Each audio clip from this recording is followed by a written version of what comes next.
إله إلا الله وحده لا شريك له ونشهد أن سيدنا وسندنا وحبيبنا ومولانا محمدا عبده ورسوله. أما بعد فقد قال الله تبارك وتعالى في القرآن المجيد: أعوذ بالله من الشيطان الرجيم. بسم الله الرحمن الرحيم. والطور وكتاب مسطور في رق منشور والبيت المعمور والسقف المرفوع والبحر المسجور. صدق الله مولانا العظيم وبلغنا رسوله النبي الكريم ونحن على ذلك لمن الشاهدين والشاكرين والحمد لله رب العالمين. اللهم صل على سيدنا شفيعنا حبيبنا ومولانا محمد وبارك وسلم. بزرگان محترم، عزیز ساتھیوں، بھائیوں، بزرگوں، گزشتہ جمعہ آپ حضرات کے سامنے حضور پاک صلی اللہ علیہ وسلم کی صفات کا تذکرہ کیا گیا تھا.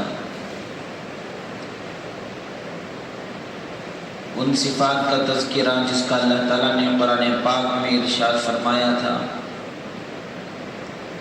الذين يتبعون الرسول النبي الأمي الذي يجدونه مكتوبا عندهم في التوراة والإنجيل يأمرهم بالمعروف وينهاهم عن المنكر ويحل لهم الطيبات ويحرم عليهم الخبائث ويضع عنهم إصرهم والأغلال التي كانت عليهم فالذين آمنوا به وعزروه ونصروه واتبعوا النور الذي أنزل معه أولئك هم المفلحون.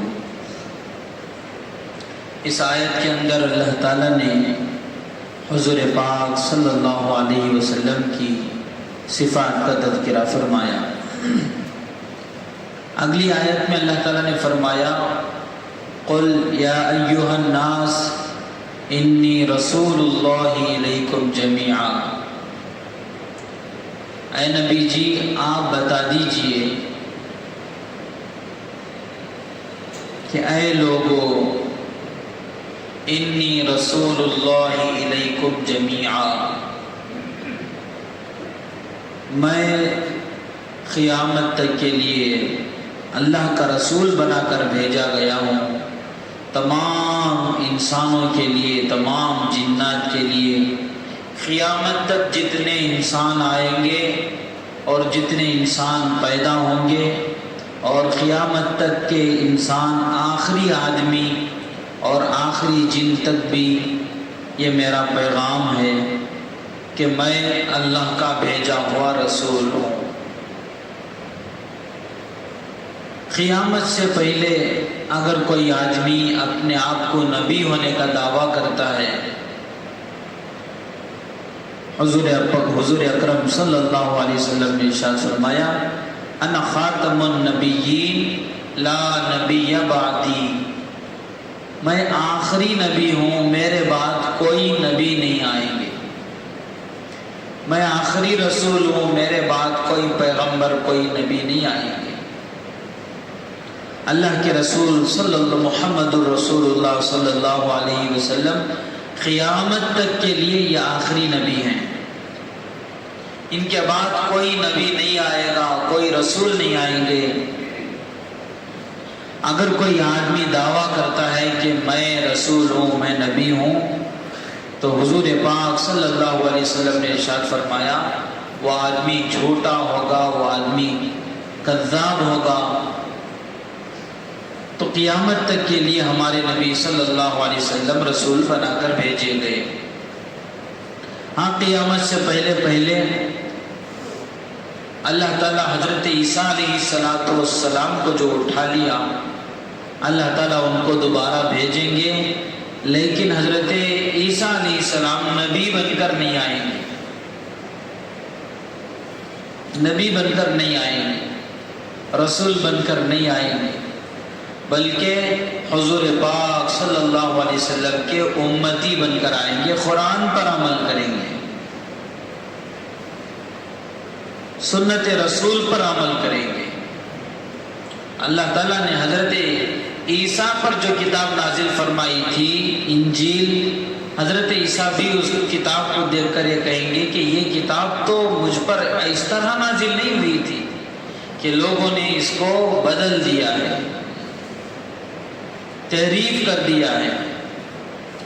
عزیزو بھائیو، اس زمانے میں جتنے بھی پرانی آسمانی کتابیں ہیں، قرآن مجید کے سوا تمام کے تمام کتابیں یہ سب رد و بدل ہو چکی ہیں۔ اس کے اندر لوگوں نے اپنی منشا کے مطابق، اپنی ضرورت کے مطابق کتابوں کے اندر چینجز کر لیے ہیں۔ توریت بدل گئی، زبور بدل گئی، انجیل بدل گئی، جتنے صحیفے نبیوں پر نازل ہوئے تھے تمام کے تمام صحیفے، اللہ تعالیٰ نے اس کی حفاظت کا ذمہ نہیں لیا تھا۔ اللہ نے قرآن پاک کی حفاظت کی ذمہ داری لی ہے کہ ہم قرآن کو نازل کیے ہیں اور اس کی حفاظت بھی ہم کریں گے۔ تو اللہ تعالیٰ قرآن کی حفاظت کر رہے ہیں۔ آج قرآن کا ایک عجیب معجزہ ہے کہ چھوٹے چھوٹے بچوں کے ذہنوں میں قرآن مجید پوری کی پوری کتاب محفوظ ہے۔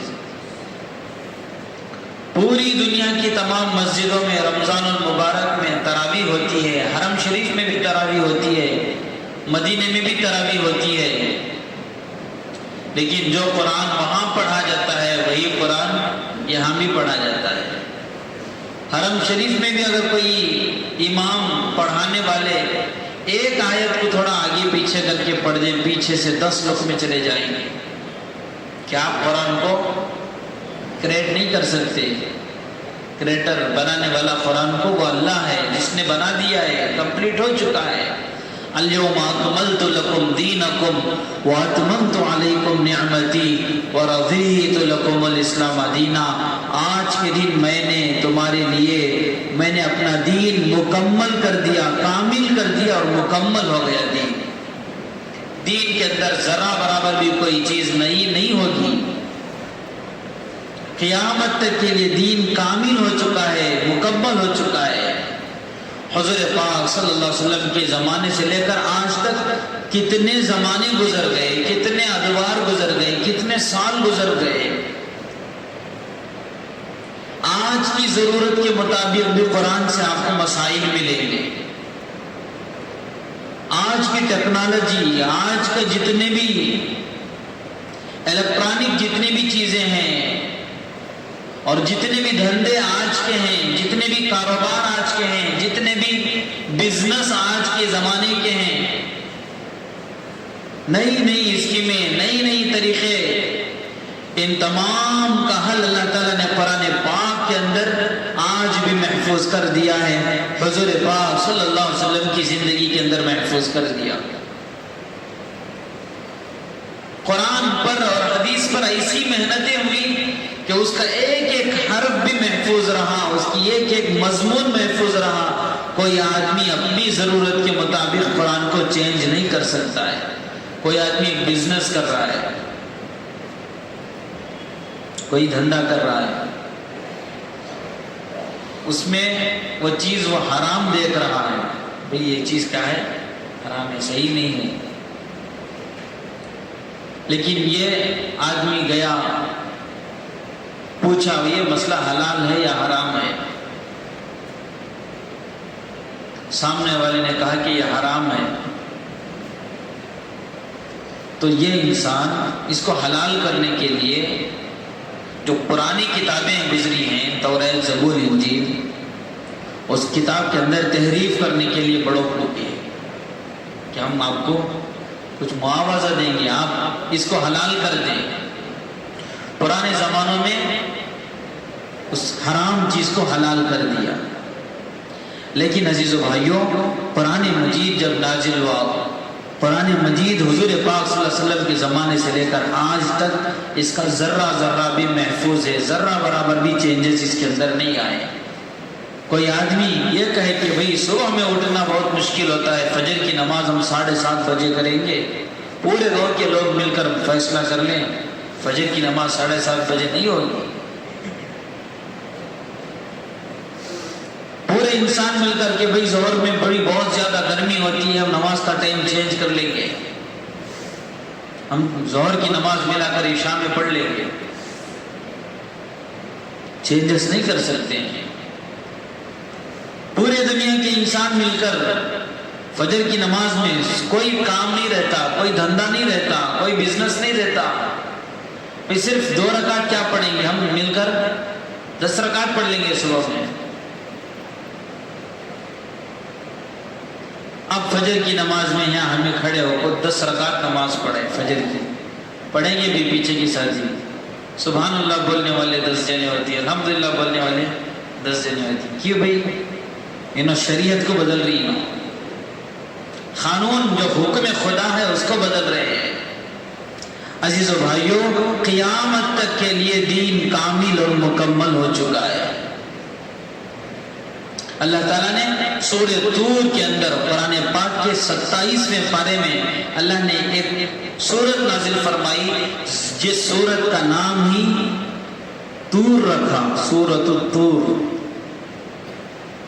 آپ لوگوں کے علم میں ہوگا کہ حضرت موسیٰ علیہ السلام اللہ تعالیٰ سے بات کرنے کے لیے جاتے تھے، ہم کلامی ہوتی تھی حضرت موسیٰ کی اللہ تعالیٰ سے۔ وہ ایک ہی پیغمبر ایسے ہیں جو اللہ تعالیٰ سے باتیں کیا کرتے تھے، حضرت موسیٰ علیہ السلام۔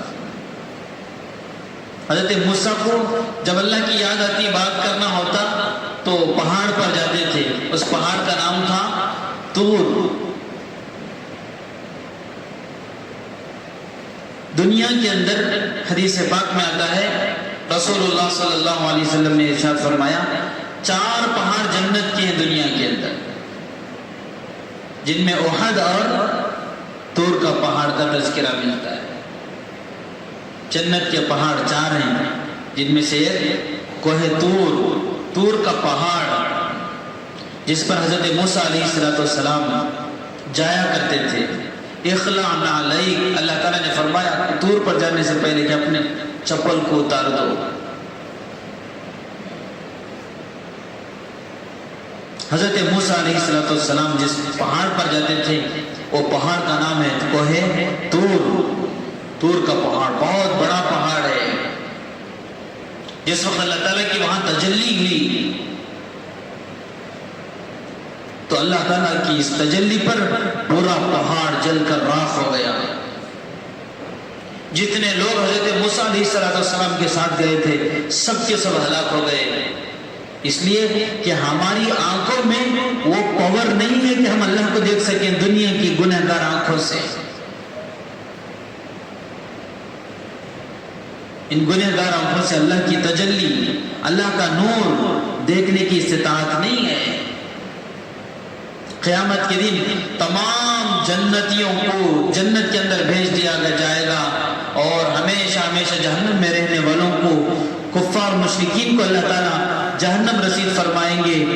تمام جنتی جنت میں جائیں گے تو جنت میں عائش کریں گے، مزے کریں گے، اور کیا کیا مزے کریں گے اللہ تعالیٰ نے سورہ طور کے اندر بھی اللہ نے بیان فرمایا ہے۔ تمام جنت کے مزے لینے کے بعد، جنت مزے کی جگہ ہے، خود اللہ کہتا ہے جنت مزے کی جگہ ہے۔ اعدت لعبادی الصالحین ما لا عین رأت ولا اذن سمعت ولا خطر علی قلب بشر۔ اللہ تعالیٰ فرماتے ہیں کہ میں نے اپنے نیک بندوں کے لیے ایسی جنت کو بنایا ہوں، ایسی جنت کو بنایا ہوں کہ جس کو آج تک کسی آنکھ نے نہ دیکھا، نہ کسی کان نے سنا، ولا خطر علی قلب بشر، کسی کے دل میں بھی بہت گزری ہے کہ جنت ایسی بھی ہوتی ہے۔ کیسی بنایا ہوگا اللہ جنت۔ دنیا کے یہ منظروں کو دیکھ کر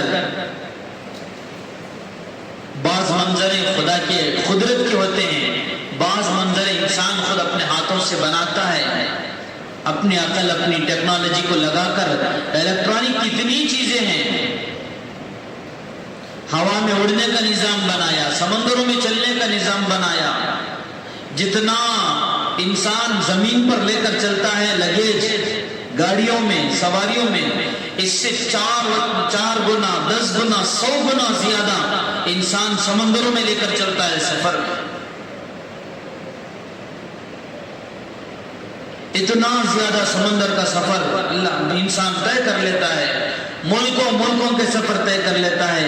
کیسی نعمتیں اللہ تعالیٰ نے دنیا میں بنائی، یہ ساری زیب و زینت کو دیکھ کر، یہ رنگینیوں کو دیکھ کر انسان سمجھتا ہے کہ یہ بہت اچھی چیز ہے، یہ بہت اچھی چیز ہے۔ خدا کی قسم، اللہ تعالیٰ جنت جو بنائے ہیں اس سے لاکھوں درجہ بدرجہ بہتر اور احسن ہوگا۔ تو خود اللہ کہتے ہیں یہ دنیا کی چیزیں یہ جھلک ہیں، آخرت اصل ہے۔ ایک موقع پر اللہ تعالیٰ نے بیان فرمایا، بہت ساری چیزوں کا تذکرہ فرمایا کہ المال والبنون، مال کا تذکرہ فرمایا، اولاد کا تذکرہ فرمایا، حسین و جمیل عورتوں کا تذکرہ فرمایا، سونے کا تذکرہ فرمایا، سونا چاندی کا تذکرہ فرمایا، مال کا تذکرہ فرمایا، دنیا کی رنگینیوں کا، زیب و زینت کا اللہ نے قرآن میں تذکرہ کیا۔ پھر آگے اللہ تعالیٰ نے بیان فرمایا کہ یہ دنیا کا سارا نقش و نگار، یہ دنیا کی ساری دولتیں، یہ مال دولت اولاد سونا چاندی، یہ راحت یہ آرام، یہ سب کا سب فنا ہونے والا ہے۔ والآخرۃ خیر وابقیٰ، باقی رہنے والی چیز وہ آخرت کے اعمال ہیں۔ یہ سب کا سب فنا ہونے والا ہے، باقی رہنے والی چیز والباقیات الصالحات، باقیات الصالحات وہ اللہ کی یاد ہے۔ تو اللہ تعالیٰ نے قسم کھائی، وہ طور، قسم ہے طور پہاڑ کی۔ آدمی قسم کس چیز کی کھاتا ہے؟ جو اپنے لیے سب سے زیادہ بہتر ہو اس کی قسم کھاتا ہے۔ حدیث پاک میں آتا ہے کہ فرمایا کہ آدمی چیزوں کی قسم نہ کھائیں، ماں کی قسم، اپنے اولاد کی قسم، بیوی بچوں کی قسم، بلکہ اگر قسم کھانا ہے بہت زیادہ سخت ضرورت ہے تو پھر قسم کھائے صرف اللہ پر، اللہ کی قسم۔ اللہ مختار ہے، اللہ کو قسم دینے کی ضرورت نہیں ہے۔ انسان قسم کب کھاتا ہے؟ سامنے والا بھروسہ نہیں کر رہا، سامنے والا بھروسہ نہیں کر رہا، سامنے والا نہیں مان رہا ہے، تب انسان قسم کھاتا ہے کہ اللہ کی قسم میں نے وہ کام مکمل کر دیا، اللہ کی قسم میں نے کمپلیٹ کر دیا۔ سامنے والا نہیں مان رہا ہے تو تب جا کر انسان قسم کھاتا ہے۔ لیکن اللہ کو قسم کھانے کی ضرورت نہیں ہے، اللہ براء البراء ہے۔ لیکن ایک چیز کی اہمیت کو بتانے کے لیے اللہ قسم کھا کر بتلاتے ہیں، وہ طور، کوہ طور کی قسم، وہ کتاب مسطور، ہمارے نامہ اعمال یہ ضرور لکھائے جائیں گے، اس کی قسم اللہ نے کھائی۔ وہ کتاب مسطور فی رقم منشور، والبیت المعمور، بیت معمور کی قسم کھائی۔ بیت معمور جو کعبہ ہے مکے کے اندر، اسی کے مقابلے میں سیدھے آسمانوں پہ اللہ تعالیٰ نے ایک بیت معمور بنایا ہے، بیت معمور۔ حضور پاک صلی اللہ علیہ وسلم ارشاد فرماتے ہیں جب مجھے معراج کے لیے بلایا گیا تو میں آسمانوں پہ گیا، اور میں آسمانوں پہ جا کر میں نے دیکھا کہ بیت معمور کا فرشتے طواف کرتے ہیں۔ حدیث پاک میں آتا ہے رسول اللہ صلی اللہ علیہ وسلم نے فرمایا کہ روزانہ 70,000 فرشتے بیت معمور کا طواف کرتے ہیں۔ کتنے فرشتے؟ 70,000 فرشتے بیت معمور کا طواف کرتے ہیں، اور ایک بار طواف کر لیے پھر اللہ تعالیٰ دوبارہ جو طواف کرنے کے لیے بھیجیں گے، پھر دوبارہ 70,000 بھیجیں گے، لیکن وہ پہلے والے نہیں ہوں گے۔ اللہ تعالیٰ کے بے شمار انگنت فرشتے ہیں۔ حضرت ابراہیم علیہ السلام کو حضور پاک صلی اللہ علیہ وسلم نے بیت معمور پر دیکھا۔ پہلے آسمان پر گئے، ایک نبی سے ملاقات ہوئی، دوسرے آسمان پہ گئے، ایک اور نبی سے ملاقات ہوئی، تیسرے آسمان پر گئے، ہر آسمان پر ایک ایک نبی سے ملاقات ہوتی گئی، لیکن جب 7ویں آسمانوں پہ گئے جہاں بیت معمور تھا، اس جگہ پر اللہ کے رسول صلی اللہ علیہ وسلم نے حضرت ابراہیم علیہ السلام سے ملاقات کی کہ آپ علیہ السلام ٹیک لگا کر بیٹھے ہوئے تھے۔ اللہ تعالیٰ نے بیت معمور کے پاس حضرت ابراہیم کو رکھا۔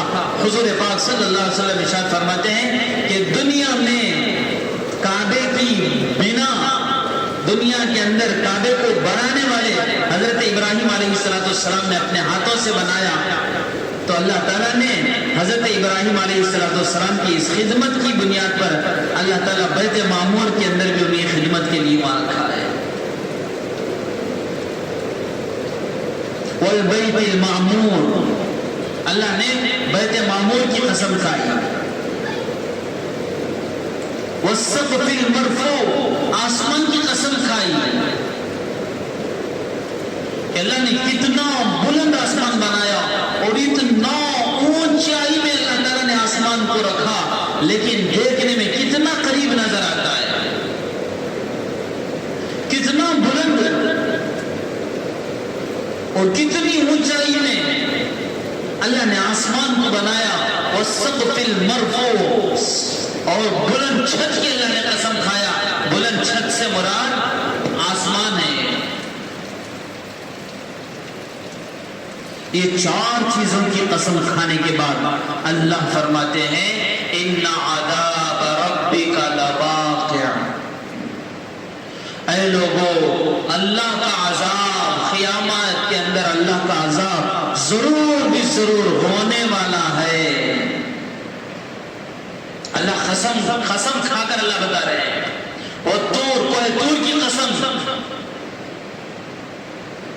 وہ کتاب مستور، ایک روایت میں آتا ہے کتاب مستور سے نامہ اعمال کے بجائے ایک مفسرین کہتے ہیں کہ قرآن مجید ہے، وہ کتاب مستور لکھی ہوئی کتاب ہے۔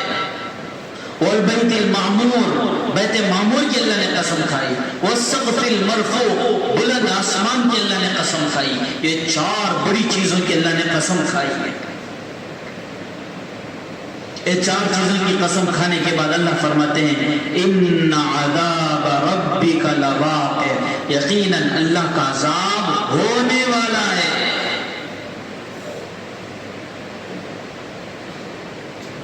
اسے کوئی انکار نہیں کر سکتا ہے۔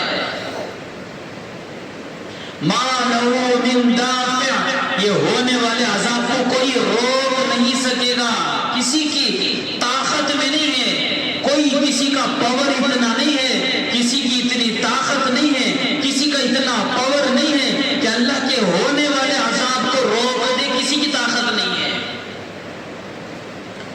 دنیا ہی میں زلزلہ آ جاتا ہے، انسان کے کنٹرول سے باہر ہو جاتا ہے، ساری ٹیکنالوجی فیل ہو جاتی ہے، پانی کا عذاب آتا ہے، ساری دنیا مل کر روک نہیں سکتی، ہوا کا عذاب آ جاتا ہے، ساری دنیا مل کر روک نہیں سکتی، بیماریوں کا عذاب آتا ہے، ساری دنیا مل کر روک نہیں سکتی۔ وہ تو قیامت کا عذاب ہے، قیامت کا۔ دنیا کے عذاب میں انسان عاجز ہو جاتا ہے، انسان کی طاقت فیل ہو جاتی ہے، انسان کا دماغ فیل ہو جاتا ہے، انسان کی ٹیکنالوجی فیل ہو جاتی ہے، انسان کی طاقتیں فیل ہو جاتی ہیں۔ بلاؤ جسے بلانا چاہتے ہو، بلاؤ اور اس کو روک کر بتاؤ۔ اللہ چیلنج کے ساتھ کہتے ہیں ہے کوئی روکنے والا اس عذاب کو؟ روک کر بتاؤ۔ ہے کوئی خالق اور مالک اللہ کے سوا جو اس عذاب کو روک دے؟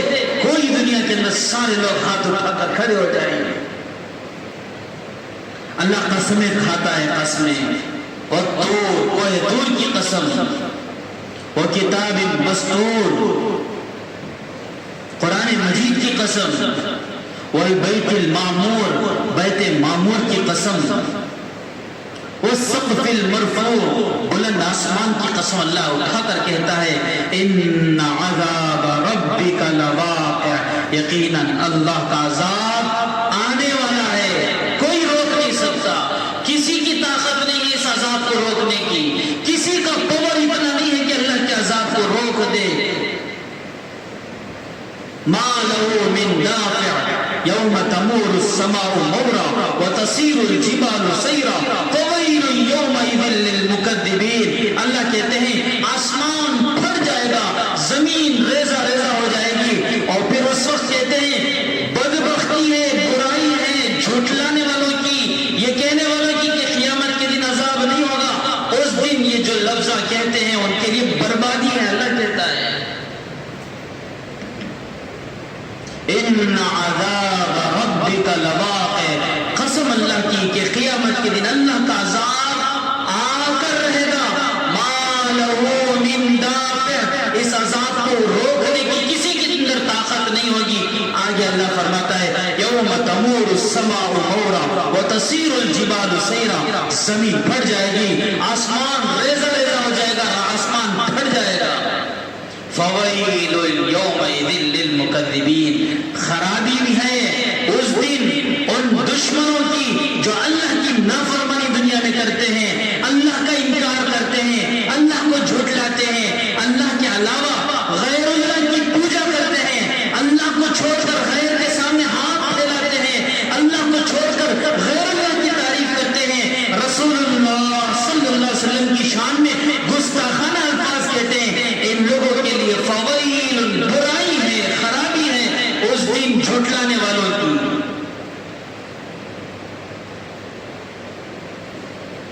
آگے اللہ فرماتے ہیں یہ ہنسی مذاق کر رہے ہیں کون؟ یہ دنیا میں جو چند دنوں پہلے رسول اللہ صلی اللہ علیہ وسلم کے سامنے ایسے گندے الفاظ اس نے استعمال کیا، اللہ حفاظت فرمائے اس پیارے آقا پر جس کے احسانات قیامت تک آنے والے انسان کے لیے ہے، وہ بھی جی رہا ہے تو رسول اللہ کے صدقے میں جی رہا ہے۔ آج اس کی زبان سے رسول اللہ صلی اللہ علیہ وسلم کے لیے نازیبا الفاظ، ایسے خطرناک الفاظ نکلتے ہیں اگر سن لیں جسم کے رونگٹے کھڑے ہو جائیں گی جس کے دل میں ایمان ہے۔ اللہ نے مہلت دیا فرعون کو بھی، اللہ نے مہلت دیا قارون کو بھی، اللہ نے مہلت دیا ابو جہل کو بھی، لیکن اللہ آزماتا ہے، ایک ہی وقت کسی کو پکڑتا نہیں ہے۔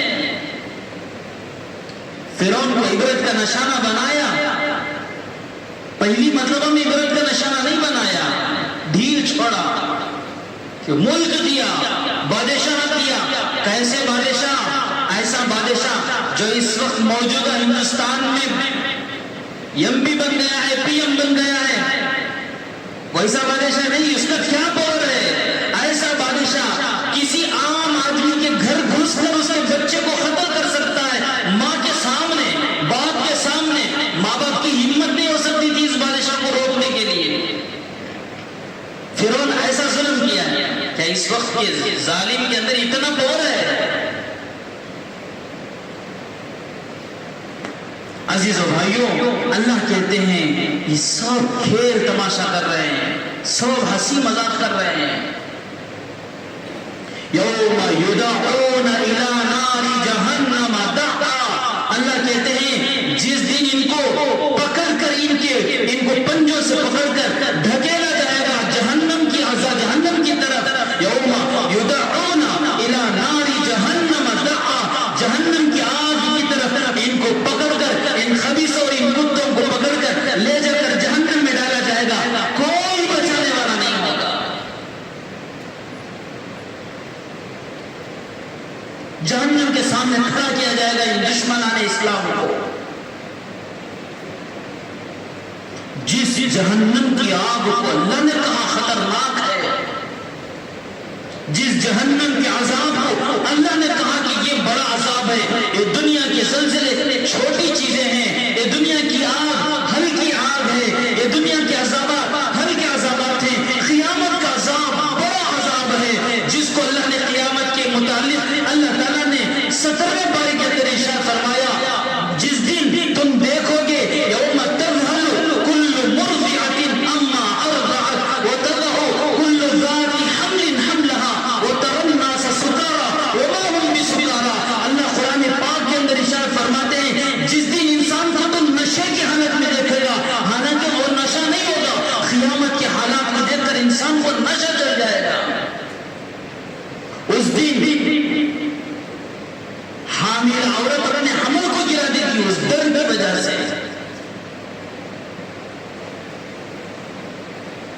وَتَضَعُ كُلُّ ذَاتِ حَمْلٍ حَمْلَهَا وَتَرَى النَّاسَ، تو دیکھے گا لوگوں کو نشے کی حالت میں، وَمَا هُمْ بِسُكَارَىٰ، وہ نشے میں نہیں ہوں گے، وَلَٰكِنَّ عَذَابَ اللَّهِ شَدِيدٌ، اللہ کہتے ہیں اللہ کا عذاب بہت سخت ہے۔ کس کے لیے؟ مشرکوں کے لیے، نافرمانوں کے لیے۔ اللہ نے ہمیں ایمان دیا ہے، ہمارے لیے اللہ نے جنت بنائی ہے۔ عزیز و بھائیو، ہم بڑے خوش نصیب ہیں کہ رسول اللہ صلی اللہ علیہ وسلم کی امتی ہیں، ہم سب بڑے خوش نصیب ہیں۔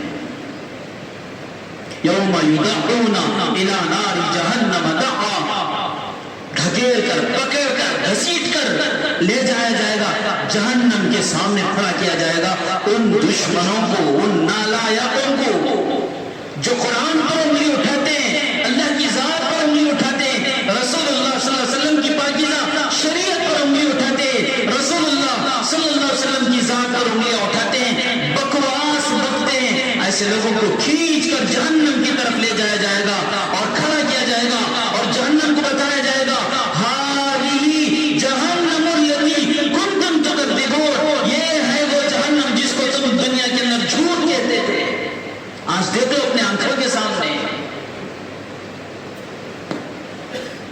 اپنی آنکھوں کے سامنے، اپنی آنکھوں کے سامنے منظر ہے جہنم کا۔ اسی آیت کے اندر اللہ تعالیٰ نے اس قسمیں کھا کر قیامت کے دن ان کم بختوں کے عذاب کے متعلق اللہ نے ایک پہلا مضمون بیان فرمایا، 4 قسمیں کھا کر بیان فرمائی۔ پھر آگے اللہ تعالیٰ نے ان المتقین فی جنات و نعیم، ایمان والوں کا تذکرہ فرمایا۔ بے شک اللہ سے ڈرنے والے بہترین جنت کے اندر ہوں گے۔ اللہ نے ایک دم سخت الفاظ کافروں کے لیے استعمال فرمائے، پھر ایک دم میٹھے انداز سے اللہ تعالیٰ نے فرمایا ان المتقین فی، اس لیے کہ نماز پڑھتے پڑھتے کوئی انسان قرآن کی آیتیں سمجھ کر پڑھتا ہے تو پھر انسان کا دل جو ہے پھٹنے لگتا ہے۔ ایک صحابی کہتے ہیں حضور پاک صلی اللہ علیہ وسلم فجر کی نماز پڑھا رہے تھے، حضور پاک صلی اللہ علیہ وسلم کے سامنے بدر کے قیدیوں سے متعلق کچھ بات معلوم کرنے کے لیے ایک مسلمان نہیں تھے، حضور پاک صلی اللہ علیہ وسلم کے سامنے آئے، بدر سے متعلق کچھ باتیں کرنے کے لیے سفر کرتے کرتے حضور کے پاس فجر کی نماز کے وقت میں ہوا چلے گئے۔ آپ صلی اللہ علیہ وسلم یہ سورہ طور پڑھ رہے تھے، اور طور وہ کتاب مستور فی رق منشور، یہ آیتیں پڑھ رہے تھے، پیچھے آنے والا سن رہا تھا حضور کی آیتوں کو، حضور کی آیتوں کو سنتے سنتے جب آپ علیہ السلام اس آیت پر پہنچے یوم یدعون الی نار جہنم دعا ہذہ النار التی کنتم بہا تکذبون، یہ وہ جہنم ہے جس کو جھٹلاتے تھے۔ یہ سن کر اس کا دل پھٹ گیا، آپ علیہ السلام پر نماز کے فوراً بعد ایمان قبول کر لی۔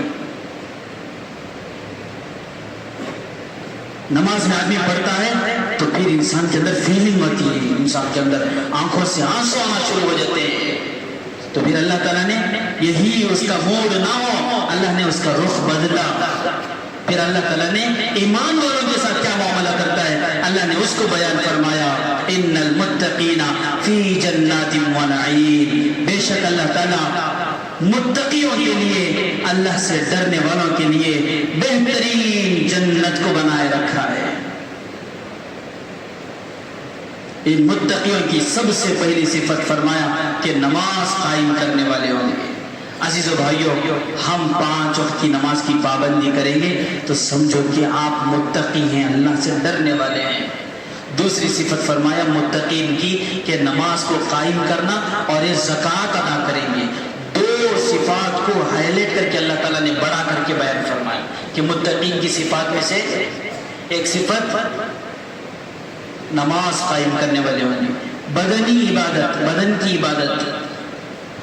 دوسری صفت فرمایا مالی عبادت۔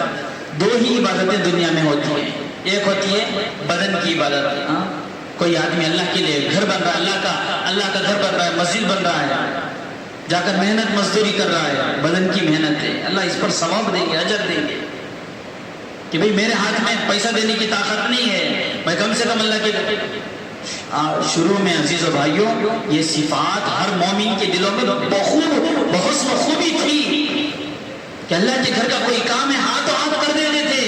آج کاریگروں کو جپتے ہیں ہم کہ فلاں آئے وہ کام کرے، فلاں آئے وہ کام کرے. ہم اینٹ اٹھانے کے لیے، مسجد کے صفائی کرنے کے لیے، مسجد کے کام کرنے کے لیے ہمارے دل مانتے نہیں ہیں.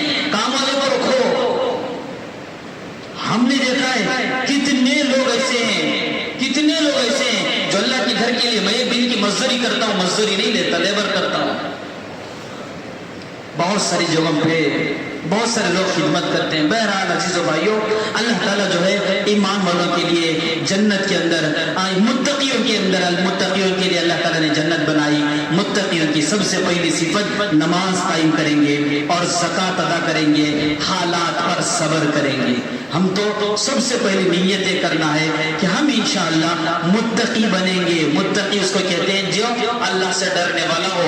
متقیوں کی صفات میں سے پہلی صفت یہ ہے کہ متقی آدمی نماز نہیں چھوڑے گا. ہم ارادہ کریں، نیت کریں کہ ہم انشاءاللہ موت کے آخری سانس تک انشاءاللہ 5 وقت کی نماز کی پابندی کریں گے. جان بوجھ کر کوئی نماز ہمارے سے نہیں چھوٹے، ہم اس کا ارادہ کریں گے بھی انشاءاللہ.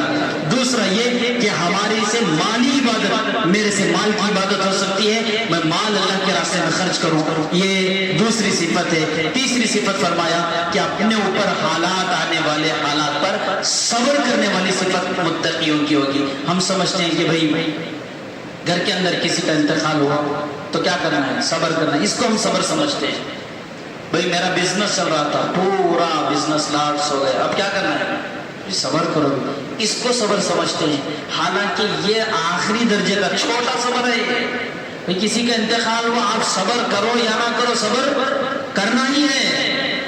آپ کے مال کی پریشانی لاس ہو گیا ہے، کوئی 1000 کا ہے، آپ کو صبر کرنا ہی ہے. یہ آخری درجے کا صبر ہے.